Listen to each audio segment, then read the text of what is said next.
Hop on the Chat Nook choo-choo, hop on the Chat Nook choo. On the Chat Nook choo-choo, hop on the Chat. Hop on the Chat Nook choo-choo. Hop on the Chat Nook. Hop on the Chat Nook choo-choo, hop on the Chat Nook choo. Hop on the Chat Nook choo-choo, hop on the Chat.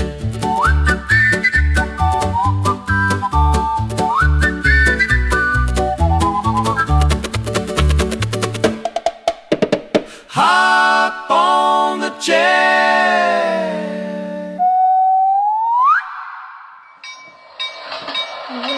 Well. Good afternoon, everybody. This is Christine at the Chat Nook, and we've got a lot to talk about today. But first, how's everybody? I hope you're doing well. Listen, like and subscribe. I've got you out there. I need you to like and subscribe my channel and spread the word. Tell people that I'm here and doing the Chat Nook. And today I've got a lot to talk about. And I'm going to do two disclaimers before we start. The first disclaimer is I am in no way, shape, or form like a religious fanatic. I can tell you that. Anybody that knows me knows this. I believe more in faith than religion. And so that's going to be, I'm going to start my show with something in that area. That's why I wanted to say, you know, I don't want to turn anybody off with that, but it just, what I'm going to say is some kind of religious thing that's going to lead into what I want to talk about today, okay? Disclaimer one. Disclaimer two is when I do get into the actual story today, and it's about a topic in the news today, I am in no way, shape, or form an expert on what I'm going to be talking about. What I will say is that it's just what I'm going to give you is my opinion. I'm also going to give you information that I have. Are we good? Yeah. Okay. Information that I have accumulated because I'm so interested in this story. And I think the whole country should be interested in this story. And so I want to make sure you know that this is not, I'm not a professional. I'm not a sleuth. I don't know about this stuff. I just know that I've been very interested in this story since it started. And I'll tell you the reasons why. And so I've accumulated a lot of information. I have my favorite journalists that I listen to, people that are very reputable in the area. And so I wanted to just say, whatever I say to you, there are going to be actual facts in what's happening. But a lot of it's going to be my personal opinion. So that's my disclaimer. I'm not offering you any expertise here. I'm not going to do anything like that. I'm just going to talk about what I do know and what I feel. And I want you guys to also be, chiming in, because you can, as we're talking, you can tell me what you're thinking, and we're hoping you do that. I have Chris on the side over here, and he's going to be pulling up your comments and stuff, and I'll get to see him also. Let me know you're out there. Say hi, and again, like and subscribe, please, please, please. Hey, listen, this is only my third podcast, and we've had thousands of people already watching what I'm doing. So, wow, that's magnificent. All right, let's get into it. All right, so anybody that's over the age of 10 has heard the story that's been on the news. Every channel, this has gone worldwide. So everybody knows Savannah Guthrie. Savannah Guthrie is a journalist, and she is the host of the Today Show. And just a very famous lady, been in the business for many, many, many years. And let me backtrack before I get into that whole story. I want to say that in the book of Genesis, okay, and it's Genesis 1:26 through 27. God created man in his image. This is again, my disclaimer thing, okay? I'm not going to get super religious on you, but I am going to tell you why this leads into what we're going to talk about today. Now, created man in his image doesn't mean that it's a physical resemblance, okay, or anything like that. What this means is it refers to God's character, his soul, you know, what do I have here? A capacity for reasoning and morality and things like that. This is what this means, okay? So humans were created in the image of God, okay? But in God's creation of man, woman, man, I don't think he realized, I mean, here's, you know, the great almighty, the all-knowing God, okay? He creates man in his image, but he gives us free will.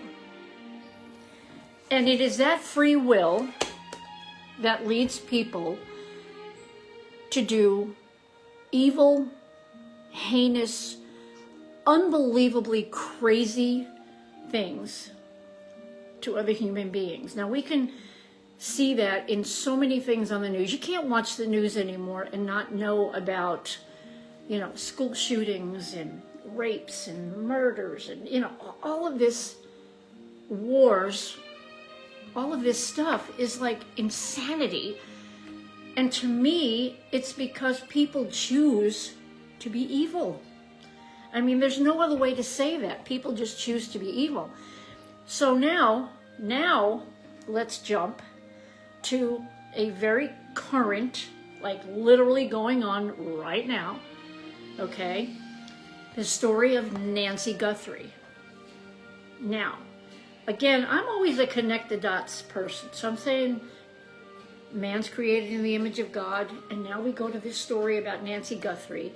And why is this story about Nancy Guthrie so hitting it home for me? Well, it's because at the same time that all of this stuff with Nancy Guthrie is going on, my mom has been very ill and in the hospital. And I'm talking same time frame as the Guthries and our family. And I can't even imagine, because I know the stress that this has brought my family with my mom being ill, what the Guthries are feeling. So let's go over it. So through the night of January 31st into February 1st, Nancy Guthrie, who is an 84, everybody hear this? 84-year-old woman, lives alone in the Catalina mountain area, which is part of Tucson, Arizona, which, by the way, we lived not in Tucson, we lived in Arizona for 44 years. We lived there. We moved to Missouri around 2019. So we know the Catalina, that area, and there's actually a personal point to all this too, and I'll tell you about that in a little bit. So Nancy Guthrie, earlier that evening, is at her daughter Annie's house. Annie lives 4 miles away from Nancy. Nancy goes to dinner there, gets home, probably gets ready for bed. You know, she's 84, elderly, goes to bed, and at some time through the night, some genius gets into her house, abducts her, and that's Nancy's story. They still don't know where she is, who she's with. Is she okay? Is she alive? Is she passed? We don't know. Nobody knows. 15 days out, nobody knows where Nancy is. Can you imagine? Can you imagine? Hey, Tim, how are ya? I see you out there. Can you imagine what that family is going through? Because I can't. Okay, I tell you, because we have a personal thing going on in our own family, and I know that the stress and the anguish that brings. So I can't even imagine that level of horror, okay? So now the Pima County, which is the county in Tucson, Sheriff Chris Nanos has to take on this mystery case in a short period of time. There were agencies. Hello, Alicia. Hello, Barbara. I see you guys out there. Thanks for watching. Hey, like and subscribe and spread the word and tell people I'm on. You want to hear about this story, and I want your opinion. I want everybody's opinion on this, because this is something that really, truly affects us all. So now we've got agencies all over Arizona. Government, the Federal Bureau of Investigation. Trump gives the okay to do whatever they need to do to solve this case. So you've got thousands of people, literally, working on the Nancy Guthrie case. 15 days out, they still have no idea where she is, who she's with, how she's been treated. But here's the problem. Well, among the thousand of other things, she is not well. She was on a pacemaker. She has difficulty walking. So now you've got an elderly, kind of disabled woman, and she's out there somewhere. Or we hope that she's still alive, and maybe somebody, for whatever their reasons are for doing this incredibly evil, horrific thing, at least they're taking care of her. Come on.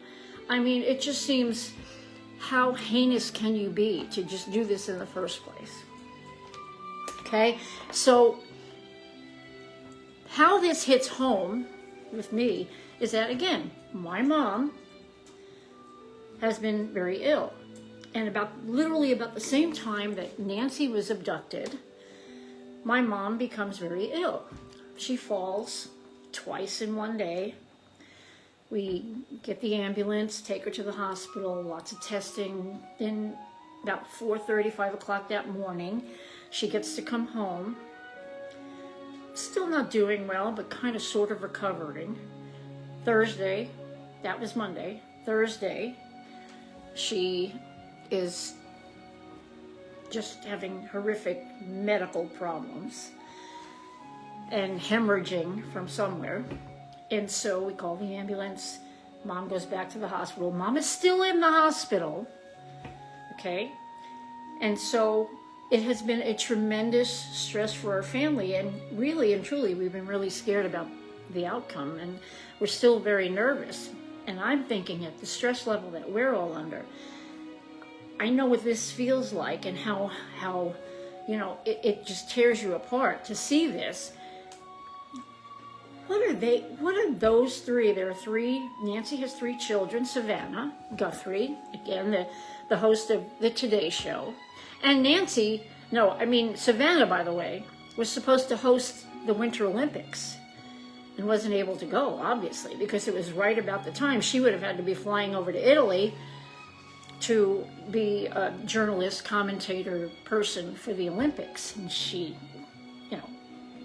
couldn't go.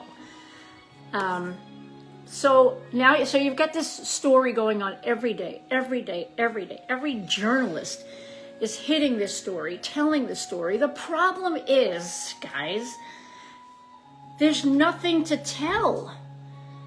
They have facts. They do have facts. They know, that when Nancy was taken out of the house, that she was bleeding somewhere, because the blood that they saw in front of her front door, they, tested, and it was her blood.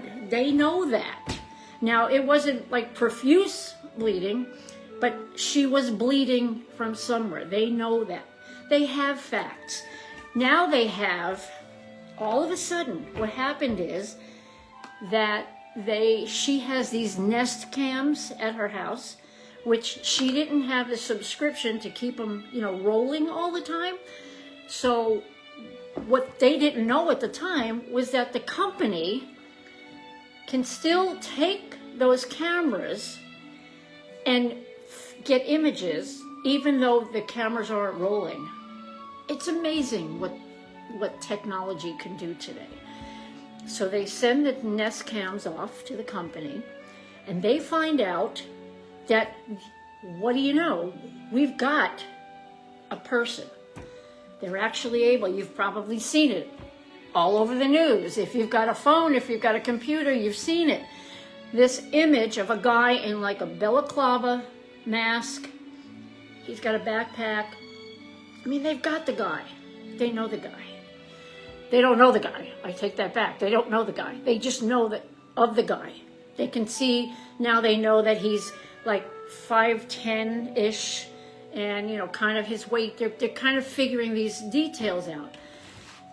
Once they post the pictures, now they've got thousands and thousands and thousands of so-called leads or people that say, hey, I think I know who that is. But you know what that does? It means that they have to listen to every one of those. And it means that now they have to spend time going through every one of those and saying, okay, now we got to figure, is it this person? Is it this person? And they've got to start doing this, using their resources for, you know, to find who's out there. Well, one of the recent, I think it was just maybe 2 days ago, they find somehow, that's a lot of this is hush-hush. They're not letting all the information out. I get it. I know that's how the police departments have to work. They have to keep some things concealed because, you know, if you let too much out, that, you know, it's all that stuff. They have to keep things, you know, quiet. So really, even the big journalist people, they don't know. They don't know. So they find that this. Anyway, okay. So let me skip. So they find the image of this guy. Okay, they're still looking into him. Okay, but in the meantime, they think that, oh, wait a minute, maybe this is him. So somehow that image gets linked to a house in what's it called, Rio Rico, Arizona, which is right near the Mexican border. Okay, so the feds and the police, they go down to Rio Rico. They break in to this family's house. They take the guy out. They put him in handcuffs. You've seen him on Facebook too, saying they never even said anything why they were doing that. Bring him to wherever, the jail or whatever. Let him go. So he had an alibi. So he's off the hook and he goes home. Then I think the day before yesterday, they have another lead and they wind up going to a house. Hope that everyone, let me read this real quick. Yes, okay, that's it. So they go to a house in Tucson, which Catalina Hills and Tucson's kind of, you know, all together. And the house, this is that personal connection I was telling you about. The house is on Orange Grove Road. Now, Orange Grove Road is not a big road in that area. And I have an uncle that has lived on Orange Grove Road for probably 40 years. It's a very nice neighborhood. And for some reason, they get this lead that takes them to Orange Grove Road in Tucson. They, from what I hear from the people I listen to, the reputable journalists, pull this guy out of his house. I think it was a guy and his mom in this house. They pull him out. They let him go. So in 15 days, there are no answers. No answers. They have leads. They have maybe a few suspects. They don't know who this is. Now, my question is, could these people or this person, whoever, be smarter than thousands of police, FBI, all these agencies? No. But whatever this person was able to do is, in his own right, remarkable, because he has everybody, or they have everybody, stumped. Now, I will tell you, when the pictures came out of the person in the mask, I said, that's a woman. I still, in the back of my mind, I still think it's a woman, but they're sure it's a man. Because if you pull up that picture, and it's still all over Facebook, I mean, you guys can go look and see, pull that face up. I'm telling you, that person looks like they've got eyeliner on. I may be crazy, and I don't know why you'd put eyeliner on to commit a crime. But I'm saying, you know, sometimes you are going to commit a crime, and you're not really planning everything. You know, you got to make mistakes. You got to do things that are stupid. And so I'm thinking, is it possible that this was a woman? And if you look, even the body type, at certain angles, it looks like a woman. I don't know. I'm just saying that's one of my unsleuthed, if I can say that right, theories. Okay, I'm just playing cop here myself. I don't know what the story is, and I can tell you, obviously, I'm not the only one who can't figure this case out, because, I mean, this is, the government is in on this, people. Everybody's in on this. This is worldwide news. Why this should affect every single one of us is because if they could go in and take an 84-year-old woman and cause this kind of trauma, horror, all this stuff, every one of us could be in this situation. Now, I don't know the numbers, and I should have done some number looking up. Maybe while you guys are out there, you can actually answer this for me. I don't know what the kidnapping rate is in the United States of America. I know in the world, in like in the third world countries and stuff, it's almost like that's just part of life. It's horrible. But in the United States of America, I would love to know, what is the abduction number in the United States of America? I also would like to know, and I'll do my own research, guys. I'm going to write that down, because I'm going to write that down. What is abduction? But if you guys are out there and you can quickly do an AI kind of a thing, which I'll talk about AI here in a minute too, in US. Okay. Now, what's the number of abductions in the United States of America? And how many do they solve? How many do they bring home? You know, we all know the Elizabeth Smart. There are those stories that come to I mean, if you can never say a happy ending, I don't know. If I were abducted, I don't know how you could ever feel right again, or trust again, and not live in fear, you know what I mean? But there are children that are abducted all the time.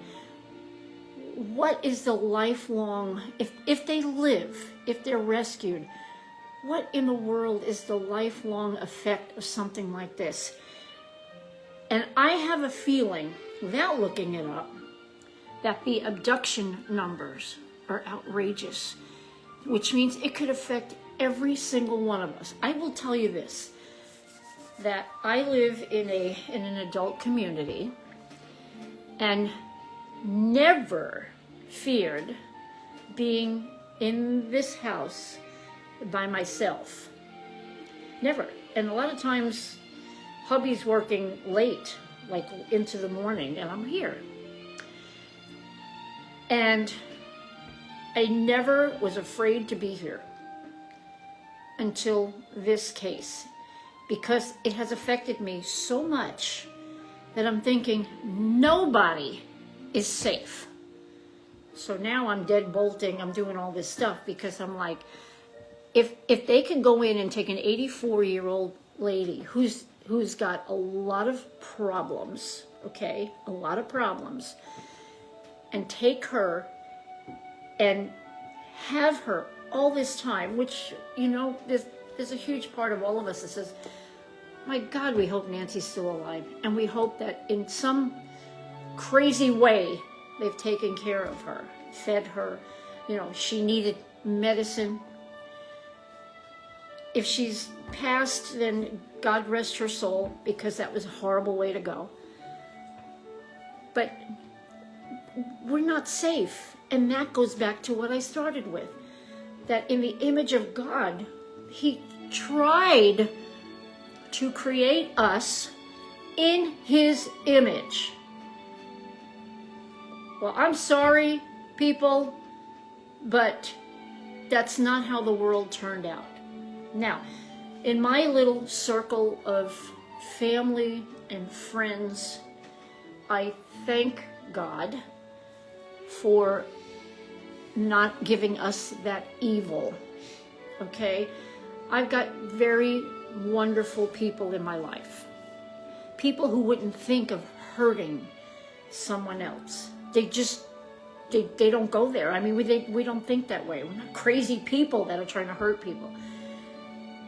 But that's not the case. That is not the case of so many people in this world. By the way, if you see me move a lot, it's because of my Meniere's disease, because it makes me very unstable and I have to keep shifting. And I'm going to throw that in there because that's one of my personal medical problems. So I know I've watched my videos and I see that I move a lot, but it's not something I can help.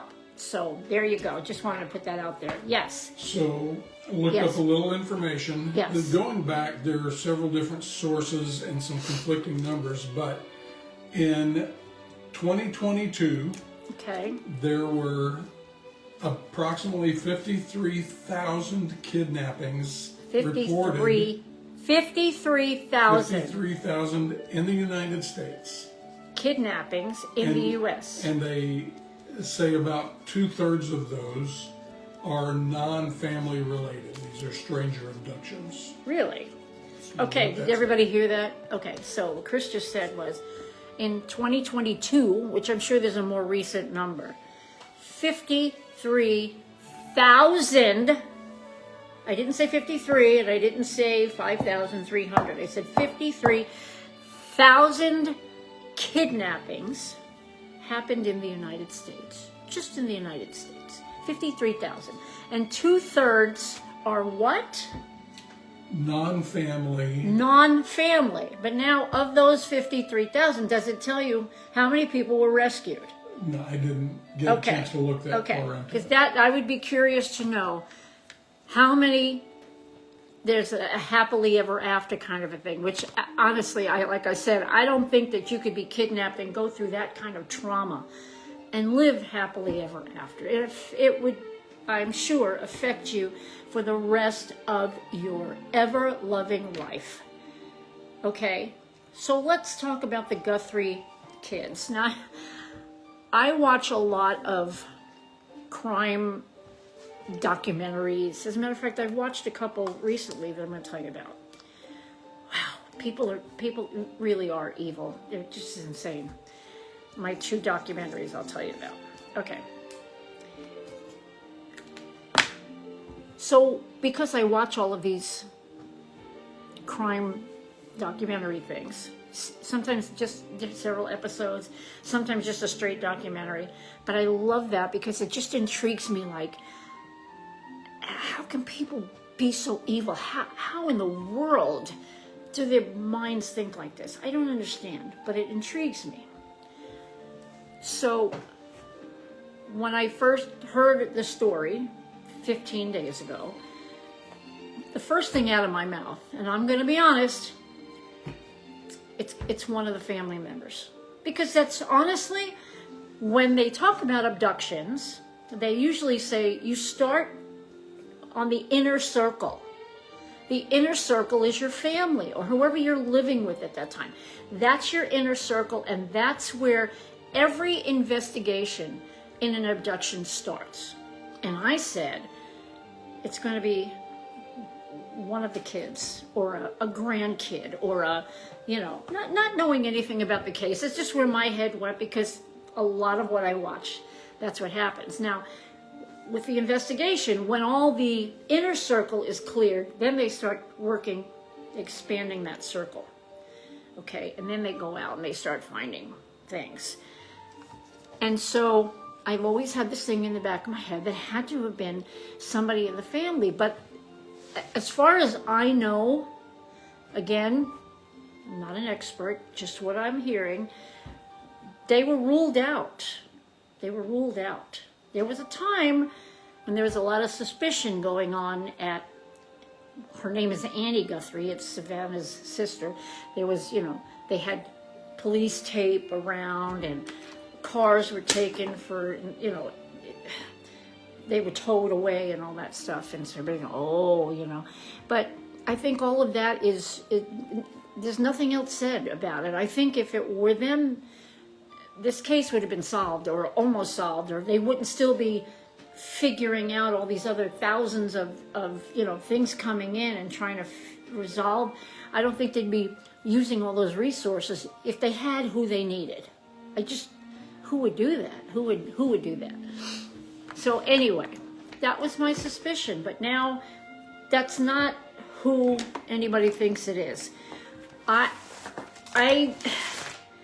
I know is this. Whoever did this, did they have a beef against Savannah for some reason, or did they just know she's famous and she's got money because they were ransom notes? There's another thing. I think it was the first, I could be wrong, but I think the first ransom note came in. And of course, they followed that. And it was a hoax. And they got the guy, and he's in California. And I say, you take that SOB and you prosecute to the full extent of the law. Because you know how many resources and money and time and energy they had to use on finding this guy, because they thought he was the guy who had done all this, and it was a fake, it was a hoax. And that guy needs to be sent up the river for good. How dare he and his family and whoever was in on it? How in the world can you do that? The other thing that's happening right now with this story, it's just, gosh, it's so horrible. All this AI stuff. Now, mind you, I love AI. I think it's fascinating. It's fascinating what AI can do. I even had a doctor tell me recently, if you really want to look up something medical, and I'm passing this along because it made a lot of sense and it really is remarkable. The doctor said, do an AI research on a medical thing because it's unbiased. There's nobody sponsoring. There's no medication company. There's no pharmaceutical, nobody's sponsoring that. So you're getting a genuine, non-biased answer. So I love AI for that, okay? But what I don't love AI for is that people use it for things like this. Do you know how many pictures, stories, whatever, that they've gotten from people using AI? There was a picture recently of, they said there was more pictures that came from the Nest cams at Nancy's house, and it showed the guy, the initial guy that they have, walking an elderly woman out, saying that it was Nancy. No, it was AI. Do you know what this is putting that family through? They're wanting leads. They want their mother. They want to make sure their mother's okay, and they can't. They can't, because there's so much interference in this case. So much interference that you guys out there that are messing around are causing the police and everybody involved to have to stop this part of the investigation to go test that part. And it's got to stop. We've got to get Nancy home in whatever that means. We've got to get this family to have its resolve in whatever way that means also. Our hearts go out to the Guthrie family because this has got to be the most, well, without question, the most horrific thing they've ever gone through. And I think that as human beings, we need to help in whatever way we can and not hinder the investigation. You just stop. It's disgusting. It's really disgusting. The news media can't even report anything new anymore because there's nothing new. There's nothing new. They just don't know where poor Nancy went. They don't know what happened to her. I mean, what a horrific, it touches me because, like I said, this whole time frame of that family going through that, we're going through something pretty awful too with my mom.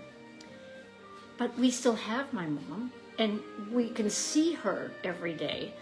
And I can't imagine what they're going through. What were you going to say? I was just going to say, I had mentioned on the Facebook feed, I just talked about following the case. And, yeah. And Alicia said, in regards to the kidnappings and stuff, she says in Mexico, it's almost an everyday situation where you in Mexico, right? And I just Yep. commented that's certainly a frightening thing to It's scary. think about. Yeah. That it's You know, horrible. you have people like Elizabeth Smart. You know, she was kidnapped, and the perpetrators had her just a few miles from her home, and they couldn't find her. So I mean, you know, it's hard to trace when the kidnappers maybe obviously are really good at it and they know what to do and what not to do, and it makes it hard to find. But she and her dad, as far as I know, I've seen them saying stuff. I mean, they're in on it. Everybody. I don't care. Like I said, if you're 10 and under, you may not know about the Nancy Guthrie case. But even today, I watch Ashley Banfield. She's one of my go-tos for information. She's been in the business almost 40 years, and she's very, very reputable, and in my opinion. And she had a retired FBI agent on, a lady who was very knowledgeable. And even the FBI agent said today, this is like an unprecedented case. I mean, she said, it's so crazy. It's so crazy. And she said, and there are so many agencies in on this from the get-go, and they still can't find Nancy. So, you know, out there as human beings, we need to pray for this family. We need to pray, even if you're not a praying person, you need to hope for an outcome, whatever it is, but an outcome of some kind of peace for the Guthrie family. They have been tortured for 15 days. And it's disgusting. And my heart goes out to them. The stress, I mean, you've seen Savannah. This has absolutely taken such a toll on her and the other two that I think even if they found Nancy okay and brought her home, I don't think they'll ever be the same. I really don't think they'll ever be the same. The stress of this whole thing has been so traumatic that they're going to have lifetime PTSD and they're never going to be the same. And what a shame. Why would you target this 84-year-old woman? If you have a beef against Savannah, or you just know that a kind of a, you know, well-to-do lady lives in this house, like, go get a job, man. You know what I'm saying?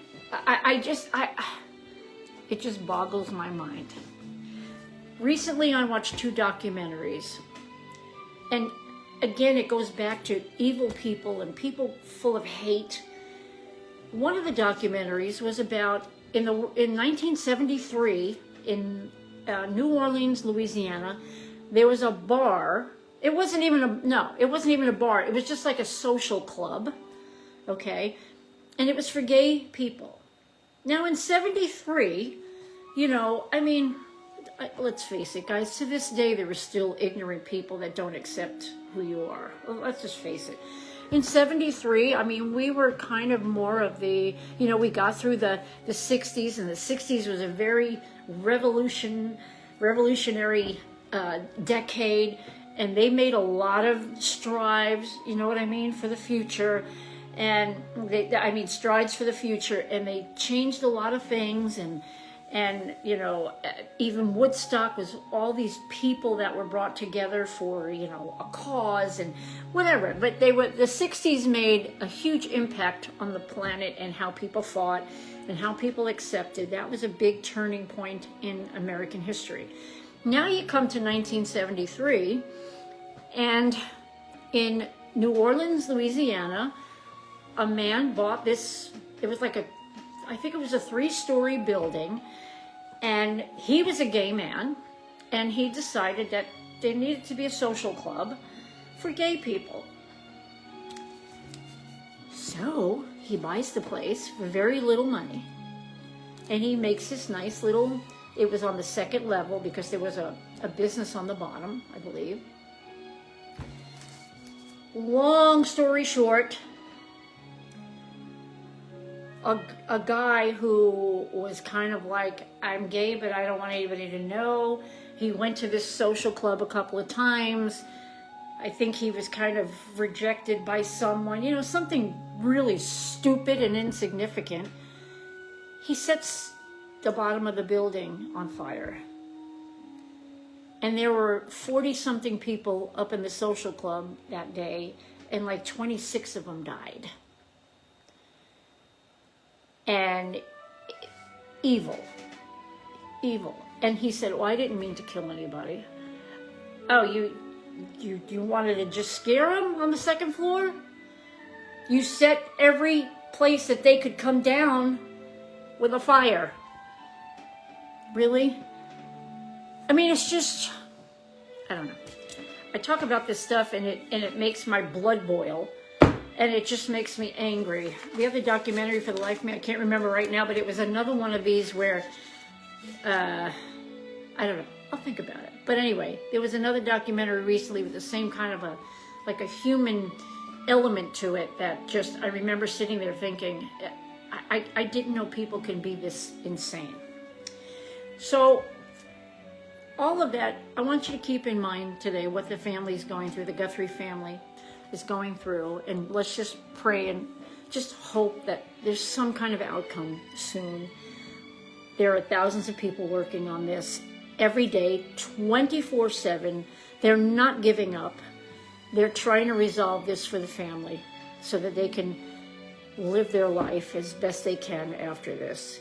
And so that's what all of us here are hoping happens to the Guthrie family. Around 2014, I started to write a book. Now, I've written cookbooks, and I did write another book. I'm always inspired by specific people and things.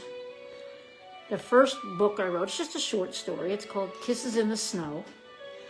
And it was inspired by a little boy who my sister adopted several children.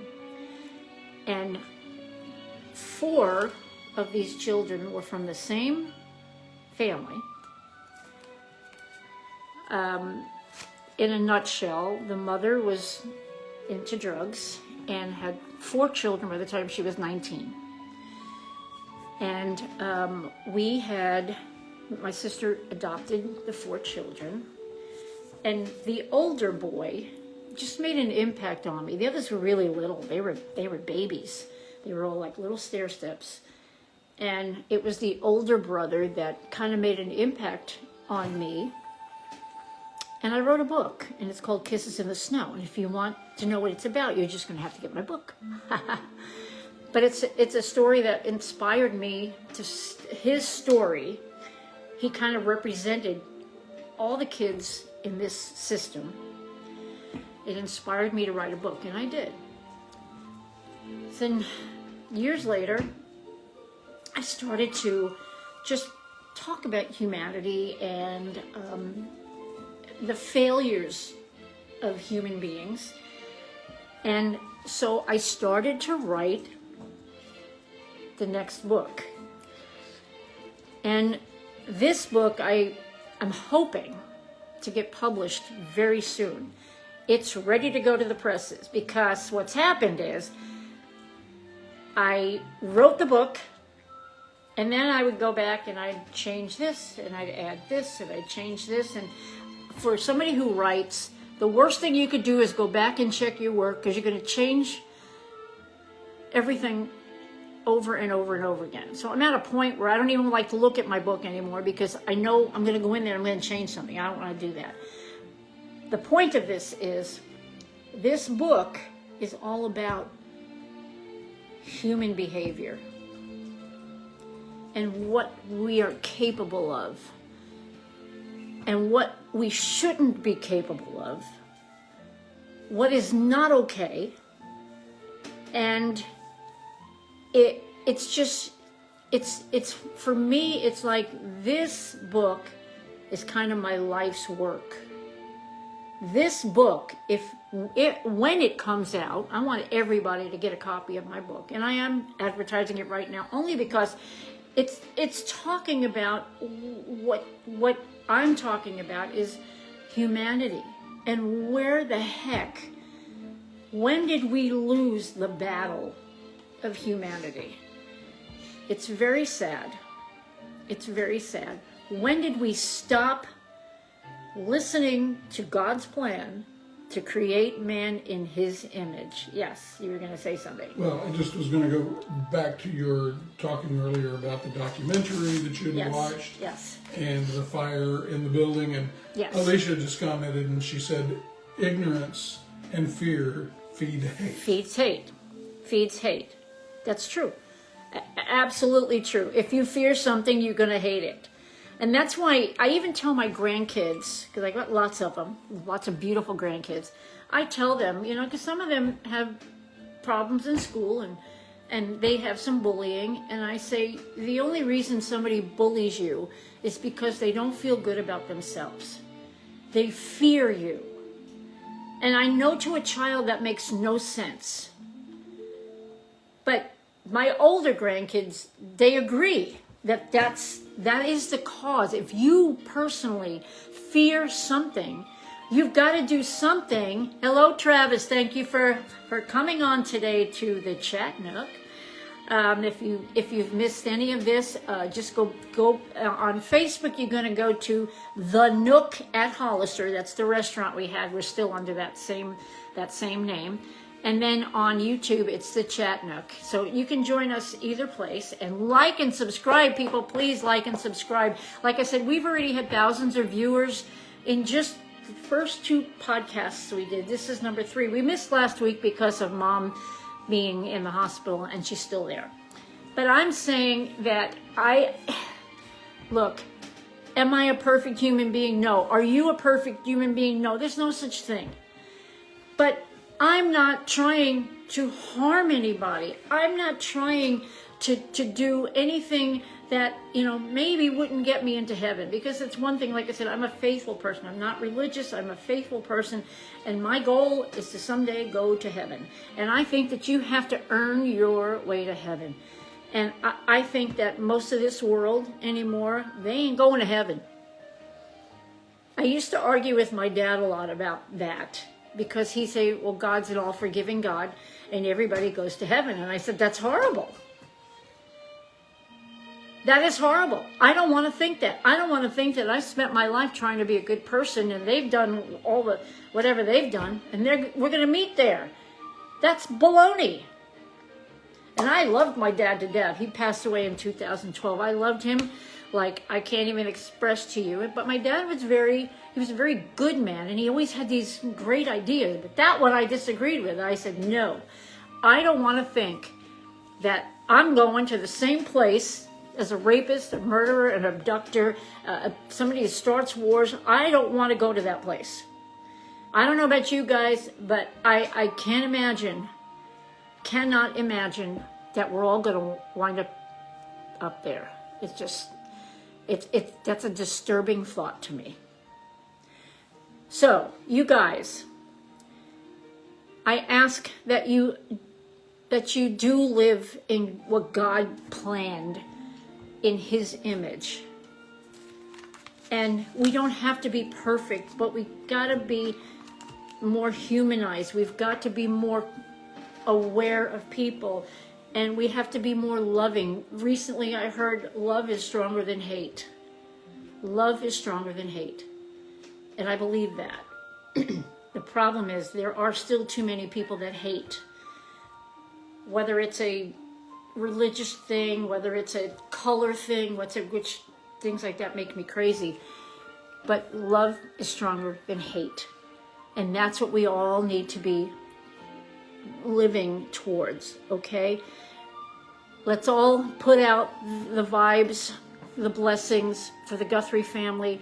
Let's get Nancy home and whatever that means, and help bring some peace on this earth. We need peace on earth. And I think it's really crucial now that everybody just appreciate who you know, who you love, take care of those people, take care of the people around you, do good things on the planet. And if you know somebody that's not doing good things on the planet, either stay away, turn them in, I don't care. You don't need to be with those people. Okay? So, that's my spiel for today, guys. I want to thank you for watching, supporting me. Like and subscribe, please. We're going to be back here on Sundays at 2 o'clock Central Time. I appreciate everything that you guys are doing out there to support me already, because it's been really, really awesome. And let me see if I wanted to say anything else. Oh yeah, remind you that I still have a cooking channel. It's called My Cooking Nook. It's on YouTube. I've got 80 episodes, all kinds of food. It's called Fed Up. It's My Cooking Nook's Fed Up. Fast, easy, and delicious. Fed Up. Okay? Great recipes, easy recipes, delicious recipes. You can go support those episodes also. Anything else we want to say today? Well, your crafting channel. My crafting channel. You know, I've got my hands in all these little things because that's what I do. And you guys, I don't know if you know or not, but I've been very ill for the last year. And so I've done a lot of things that keep me focused mentally. We talked about that on the last podcast. And so I crochet a lot, and I do diamond art, and there are things that I do to, especially through this last year, to keep me sane. And so I have a little channel. I've only got 2 little episodes. I'm about to make a 3rd one on hello, Gail. Thank you for joining me today. I appreciate that. And Connie, thank you for listening. I appreciate that. So it's called The Homespun Nook. And it's on YouTube, and it's just 2 episodes of me making a really easy crochet pot holder. I'm going to be making a 3rd one here.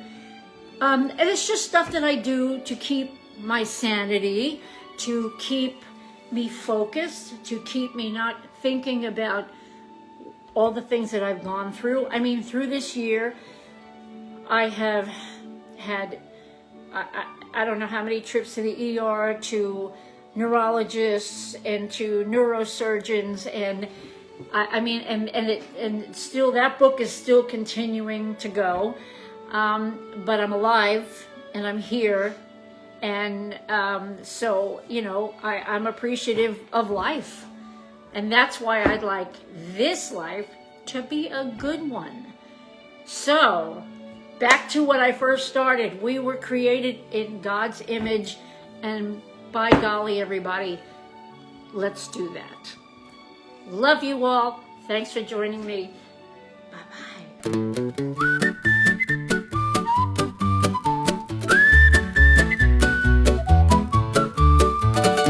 Hop on the Chat Nook choo-choo, hop on the Chat Nook choo. On the Chat Nook choo-choo, hop on the Chat. Hop on the Chat Nook choo-choo. Hop on the Chat Nook.